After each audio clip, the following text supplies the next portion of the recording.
Thank you for tuning in to the reading produced by Black Spectrum Network. Click the subscribe button and hit the bell button to get the latest updates on this channel. If you want to receive these and other videos at least 1 week ahead of their YouTube release date, then subscribe to our Patreon. That's patreon.com/Black Spectrum Network. We offer online courses that teach how to do tarot, create magical potions, and how to work with our ancestors, deities, and African Diaspora experience. Visit the Shrine of Black Epistemology at blackepistemology.com. If you like mentorship with me or one of our staff, then book a mentorship consultation on our website at www.blackspectrumnetwork.com. As usual, we're going to get right into this reading with Nick Gordon. We want to look into what happened about 2 hours before his death. I have read the news article about his death. If you all haven't read it, please do so. They may change it, may update it. I don't know, but they were saying that his friends dropped him off at the hospital, and I think he died in the hospital from a drug overdose. So let's see, 2 hours before his death, what was going on?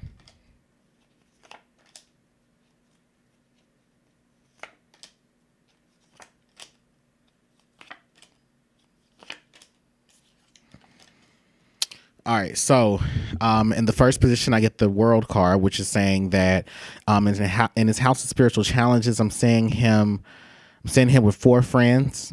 But I'm seeing 2 people driving to drop him off, but I see him with 4 friends again.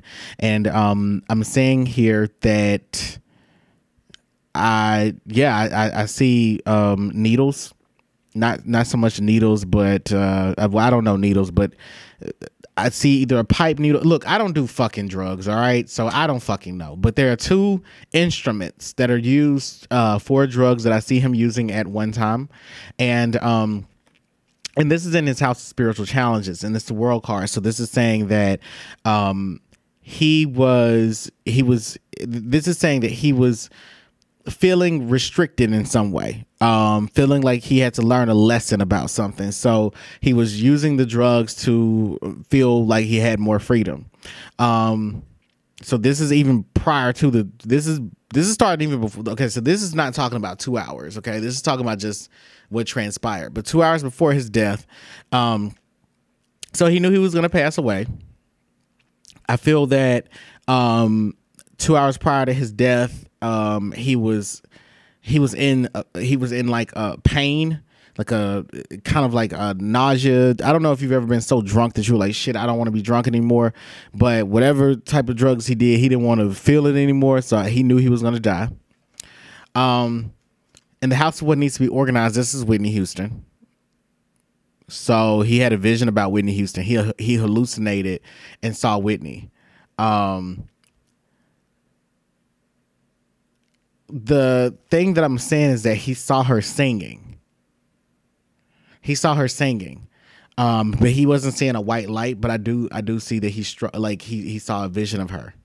The next thing that I see here is that he was thinking about his family, the money that he was leaving behind to them, in case that happened. So, but I also see that he was not he was not conscious for a large portion of the time that he was in the hospital. Yeah, I get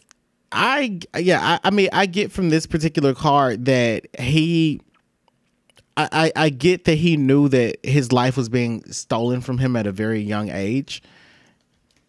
And then finally the outcome being the death card.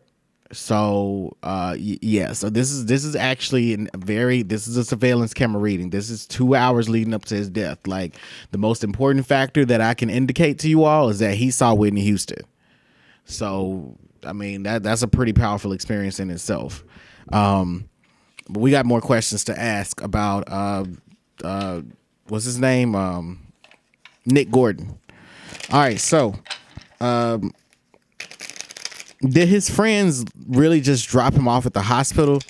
Were they not concerned with him? I mean, but at the same time, it's almost like I'm pretty sure he's been dropped off at the hospital before. This did not seem to be new to them. It seemed like this was a routine act. Like, okay, Nick is out again. Just drop his ass off at Grady, and bye. All right. If they really just do that. Okay, well, all right, stopping right here. I'm just gonna stop right here. The media. Okay, so when I read media reports, I'm typically watching the adjectives and adverbs that they use to describe how something is done or what something looked like. So I was apprehensive to believe this article because they described this situation as though his friends were these reckless people who were a bit infantilizing in, I guess you could say they were infantilizing in how it was that they were choosing to handle the situation with their not infantilizing, but they described them as they infantilized them. Okay, they were trying to describe them as these reckless frat boys that were just doing drugs and didn't give a fuck about their friend and just dumped his body off. And it's like, I'm like, okay, cool. Let me see. I'm going to stop here and say that was an accurate description. That was a very accurate description. Yep. There it is right there. Okay. So, they rushed him to the hospital. I get that his eyes were rolling in the back of his head. I get that he may have had a seizure. He couldn't breathe. I see him saying that he couldn't breathe, and letting him know, like, he was aware that he felt like he was going to die. But this was a near death experience. I'll explain in a second. Okay, so jumping here. All right, I'm gonna just jump here. All right, this is letting me know that this is repetitive, that there was a pattern here, that this ain't the first time that this has happened. This is one of many times that he's had a near death experience, but this was like the actual death coming from him. Okay, so here, these are his friends, and this describes the energy of his friends and their hustle. So they were very quick in getting him to the hospital. They did leave him there, and then they went back to doing what they were doing. So I don't get that. Like I said, I think there were like 4 people with him, males, all males, and all right, so we skipped this call. All right, so here is their friends. Their friends really didn't know what to think. They didn't know that he was going to pass away. That's not something they knew about. And I mean, they really did know that he was going to, but yeah, they did, leave him there, and he was in a space where like they could tell like he was probably not gonna make it. I wouldn't even be surprised if he was vomiting blood or something. But anyway, so how did Bobby Christina's death affect this gentleman? Like, so we're gonna look into Nick Gordon's past. How did his death affect? How did Bobby Christina's death affect him?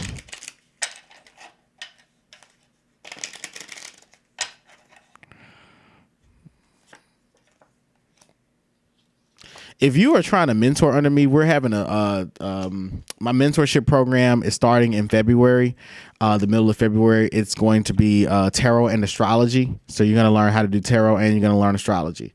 So if you're interested in that, please text 901-350-0602 and let me know, and I'll put you on my wait list, and I'll send you the application as soon as it's available. All right. So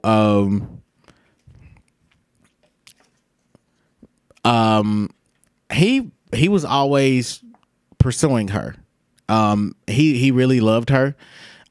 This is like the card for like a chivalrous man, a genuine lover, someone that's a true romantic at heart, and someone that really tries in terms of courting their partner. I'm also getting here that he was sexually attracted to her, but at the same time, this was more of an emotional connection for him, and he felt like this person, that she was supposed to be like, this was the love of his life. I do get that he was a fan of Whitney Houston's music, and because of that, I think that he had a very deep affection for the daughter. The other thing that I see here is that he feels like his death was on her hands. I mean, he feels like her death was on his hands, and he also feels like this may be a form of karma for him. So I don't feel like he feels like this was unexpected or for no reason. I get that he feels that he deserved to die because of her death, but there are a lot of people that were blaming him for her death. That's what I can see in the cards. The arithmetic of the entire spread is telling me that. So then I have here in his best path to take, this particular placement would indicate that he felt like he was coming home. And I get that he felt as though he could have traded his life for hers, as indicated by the outcome, with the Knight of Cups falling right beneath the Queen of Cups, which shows that he felt that she was above him, that she was, she was watching over him, but also at the same time, I get in this outcome card, he wishes that he could have been with her. And perhaps, even in his death, he may or may not be with her. I don't know. So we'll have to do, a follow-up. But with the Knight of Cups being there, there's also indicating that, he was a drinker, a very, very heavy drinker, or he used a lot of drugs. Which would be obvious, but the outcome is that he started to use more drugs. That's why the Knight of Cups was there. He started to use more drugs after her death. All right. So, what was he using drugs for in the first place to hide? And that's what we're pulling on right now. So even before I ask the question, we can look right here. It's his family, his mother and father, issues between his mother and father, an affair where I think his father was trying to be an entertainer or something of that sort. Nevertheless, I get that he was exposed to drug culture through his parents, as you can see here. These are his parents. So just at a very young age, I know my hand was off the camera, so I'm gonna just keep shuffling some more cards so y'all don't think I'm just randomly pulling shit. But I'm randomly pulling things, that is, but I hope you don't think I'm like, oh, he looked at the cards. But anyway, you all don't think that. All right, so the so the Five of Swords and the Fool follow, right? So this is saying that he fought against some inner demons for a long time in his life. These were revolving around infidelity in his household, and then a lot of drinking. I think his mother was a drinker, his father was a drug user, but I get that they both they could get crossfaded, both parents. I'm also saying here where this is what I feel about Nick Gordon, is that he was transient as well. Like as a child, he was between different homes. Let me see. There's something I need to ask, because I heard this. Was Nick Gordon a victim of sexual abuse at a young age? Is he a victim of child molestation? Because I also get... that card doesn't mean anything. Okay. Hit the skull emoji if you're enjoying this reading.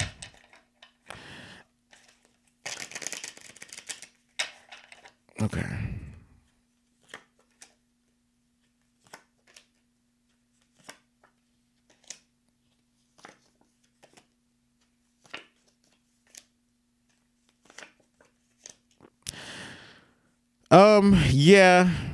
Yeah, he was, and he kept it hidden for a long time. But I get that this was by a male, a gay man, as indicated by the moon card, or a bisexual man. And I hate to even say this because it's going to appeal to conspiracy theorists, but there's payment involved. There's money involved in this. So like, I get that he's the victim of sexual abuse. There's money involved.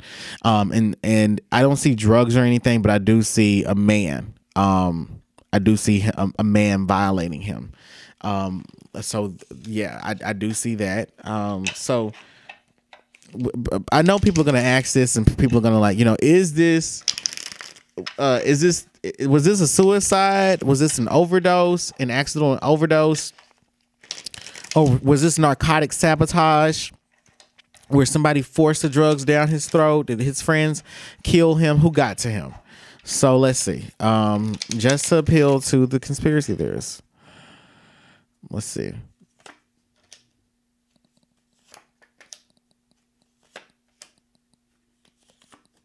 No, he's just a drug user. No. He's just a that's just it. He's just a drug user. I mean, there's nothing else to that. I mean, that's just it. He did this on his own. This is not suicide. This is like his drugs habit getting out of control, and there was a build up to this. This is not his first time. This is not his first time overdosing. This is not his first time overdosing. This is not his first rodeo with this. And he has a very high tolerance for drugs as well. So I'm shocked that, you know, it was this time that it happened. But that's what these cars are saying. It's like this time it happened, but I mean, it didn't have to be this way. I mean, he didn't have to use the drugs, but nobody was forcing it down his throat. That literally and figuratively.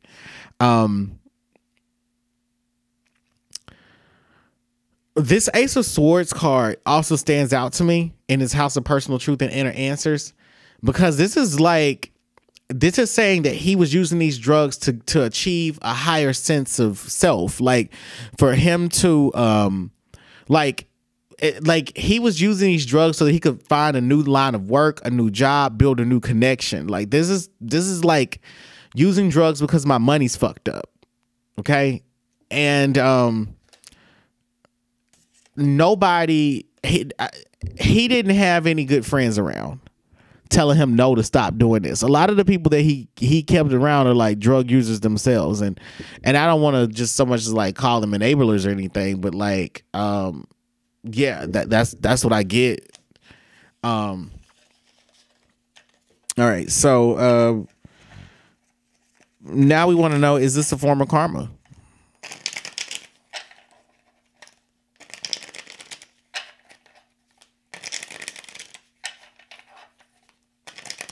Even though Nick Gordon thinks it's a form of karma, is this a form of karma? Is this just drugs?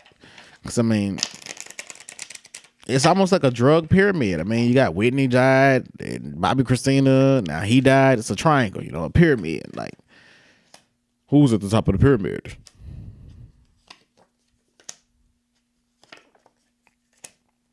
Y'all think Jeffrey Epstein got something to do with this shit? All right,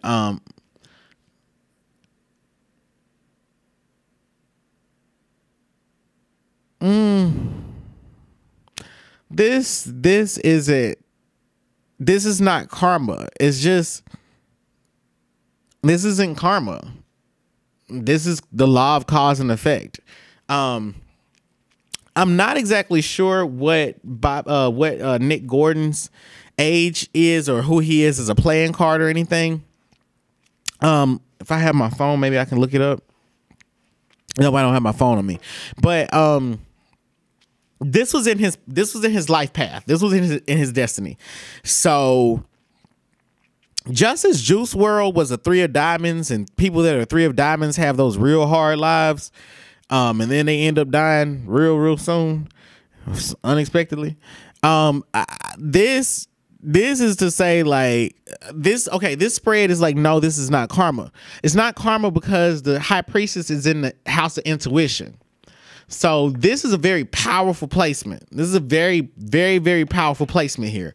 And it's saying that he knew what was up. This is not karma. It's like, this is justice.